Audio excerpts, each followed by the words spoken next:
I've had nothing but opportunities handed to me to go in any direction I would like. People are actually family out here. Like I do have a couple cousins that work here, but we definitely are like a family here. Everyone's got everyone's back.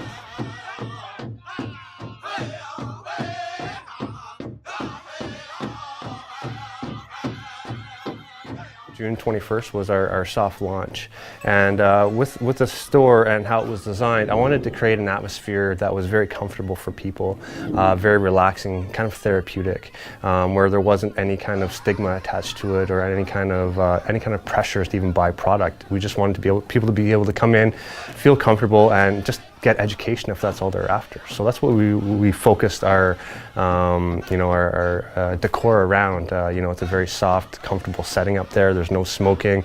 We don't sell any kind of paraphernalia. Again, we're catering from 19-year-olds all the way up to, we've had 90-year-olds come into the store to seek help. When I looked at it from how is the outside community and the outside populace going to look at this endeavor I'm undertaking, and I know there's a lot of stigma around it, so I was trying to evaluate ways to circumvent a lot of issues that could arise. So the first thing was going to the OPP, the local OPP, and explain to them what I'm doing and why I'm doing it and how I'm able to do this. And that was actually received quite well by them.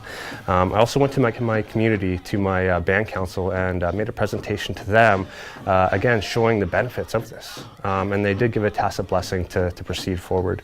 And since then, it's just been one heck of a ride and a great experience. And I mentioned in hindsight about not seeing the full benefits of cannabis. I see it every single day now with all the different people that are coming in, and every single day we're hearing a story. We have people coming in crying, our staff are crying with them because it's changing people's lives. There's three things that I truly try to focus on. Number one is community. Number two is our clients that we serve, and number three is our staff. And within that subgrouping, so we have three categories, and within that subgrouping, my three other concerns within each of those is, ensuring that we are offering a healing medicine and being, seen as a healing center. Number two is education, being able to educate people about the benefits of cannabis and trying to erase that stigma. And, we get some people that, still have issues with cannabis, and I totally respect their opinions. It's just lack of education, and that's what we're really trying to do, is educate people. And then the third thing is safety, so product safety. We want to ensure that we're providing the cleanest, safest medicine possible in a safe environment for purchasing that product as well. So that's what we've been really focusing on. All of our endeavors, all of our innovations and developments have all been based around those three things: community, customers, and our staff. In Alderville here, in my age group, there wasn't a lot of culture growing up. Fortunately now, my kids are getting introduced to this culture at a much younger age than I had the opportunity to. So I saw a need to reinvigorate myself, my staff, and the community. And the number one way I see of doing this is by taking back our language and learning our language. It really brings people together if we can do things where we're engaging people.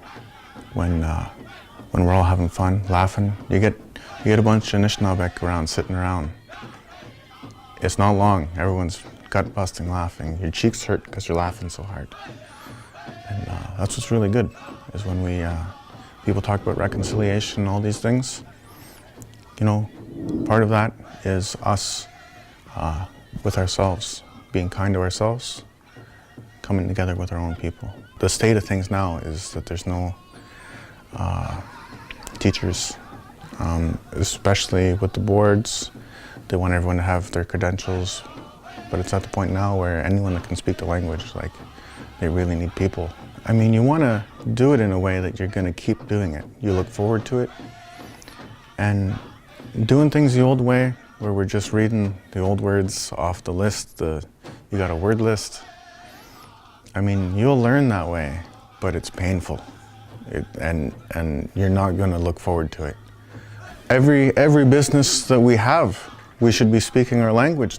We are the people, regardless of what we're doing. In our language there aren't connotations the same way that there is in those colonial languages.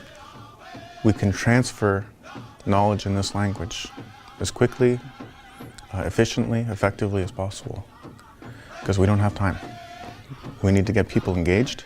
We need to keep people engaged. They need to stay engaged. This could be done anywhere as far as I'm concerned. And this is what I'd really like to emphasize to people, is that we can do this on our own. We don't need outside entities, outside corporations, white money coming in to help us do this. When we can do this ourselves, we can be self-sustainable and create our own economy, help our own people, and get off the coattails of the government. We are a sovereign nation, and as a sovereign nation, we need to stand up for our right to be able to do this.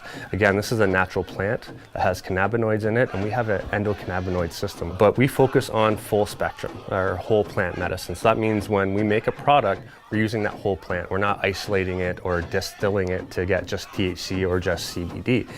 Reason for that is I believe the plant has a spirit, and we want that whole spirit of that plant when we're using it as a medicine. So we want that whole profile of that plant in it. The first thing we really want to do is ensure that the product is up to par in terms of, quality. If it's, we test and thoroughly analyze all our products here, so we want to ensure that you guys are getting ultimately the best product and it's safe for consumption, right? So usually that undertakes the testing process right away.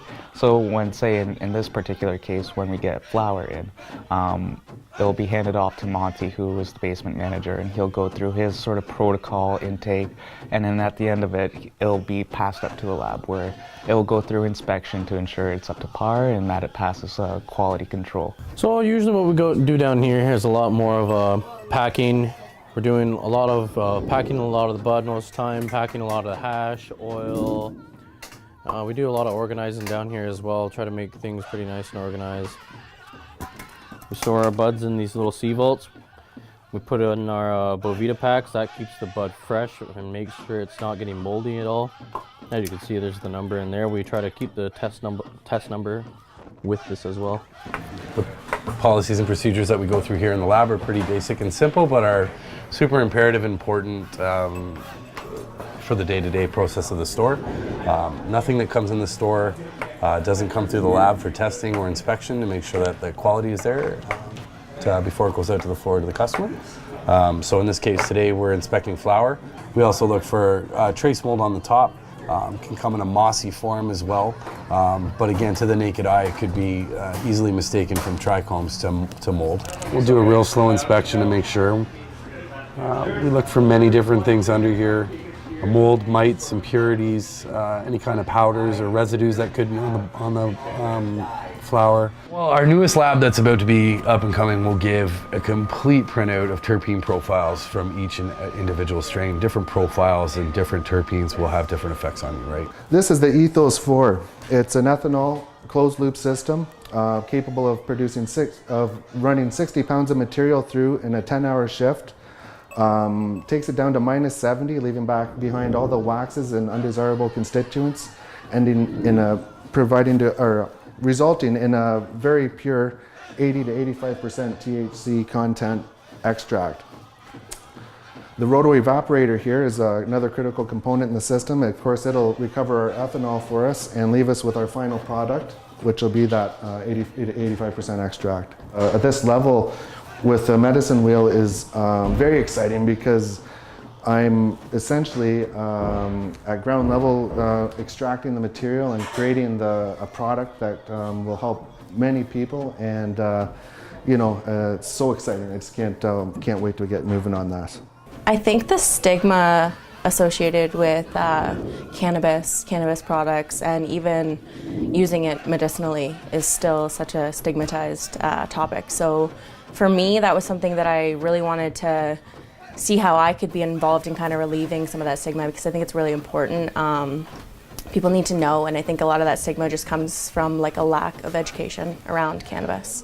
For me, it would be personally the stigma that it makes you a lazy person, or it makes you a non-productive person in life. Indigenous peoples have the right to their traditional medicines and to maintain their health practices, including the conservation of their vital medicinal plants, animals, and minerals.